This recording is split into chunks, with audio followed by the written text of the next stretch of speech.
तो सबसे बड़ा कन्फ्यूजन अभी बच्चों में ये आ रहा है कि जो 12th एग्ज़ाम्स कैंसिल हुई है तो उसके रिगार्डिंग अब जो उनका परसेंटेज है 12th का, कई सारे लोगों ने काफ़ी ज़्यादा मेहनत भी करी थी, साल भर से वो लोग पढ़ रहे थे 12th एग्ज़ाम्स के लिए।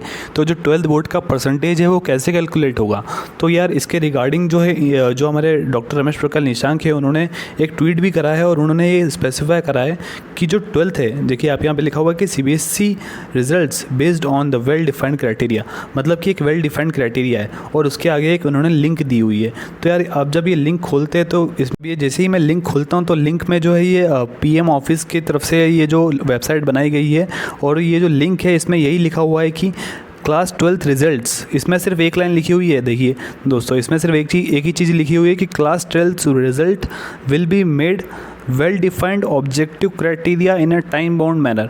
तो यार इसका जो मतलब है ये अब हमें समझना होगा कि इसका मतलब क्या कहना चाह रही गवर्नमेंट हमसे कि well defined objective criteria in a time bound manner. अब इसका मतलब क्या है, अभी काफ़ी सारे मैंने न्यूज़ आर्टिकल्स देखे तो वो सब अपना अपना मतलब निकाल रहे। कई लोग ये बोल रहे कि ऑब्जेक्टिव एग्ज़ाम्स होगी, ऑब्जेक्टिव लेवल पे एग्ज़ाम्स होगी, ऑब्जेक्टिव दिए जाएंगे आपको 12th लेवल पे। कई लोग ये बोल रहे कि टाइम बाउंड मैनर लिखा है तो इसका मतलब ये है कि टाइम बाउंड मतलब कि आपको एक टाइम दे दिया जाएगा, उसमें आपको कुछ क्वेश्चंस दे दिए जाएंगे, ऑनलाइन आपको सॉल्व करना पड़ेगा। तो ये जो काफ़ी ज़्यादा कन्फ्यूजन है अभी इसके रिगार्डिंग इनको क्लैरिफिकेशन करना बहुत ज़्यादा ज़रूरी है।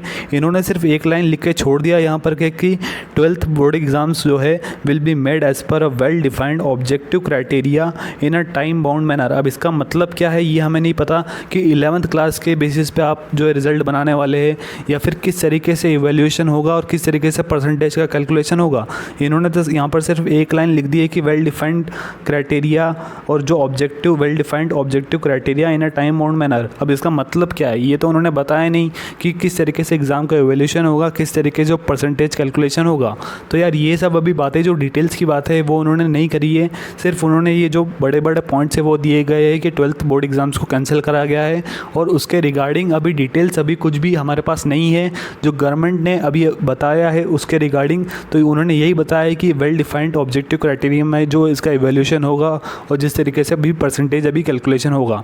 तो यार इसके लिए हमें वेट करना पड़ेगा अभी गवर्नमेंट को और हमें बताना पड़ेगा कि सर हमें ये भी बता दो कि हमारे 12th बोर्ड के एग्ज़ाम्स का इवैल्यूएशन कैसे होगा। हर चीज़ के लिए हमें गवर्नमेंट को पूछना पड़ता है, तो इस बात के लिए भी हमें पूछना है।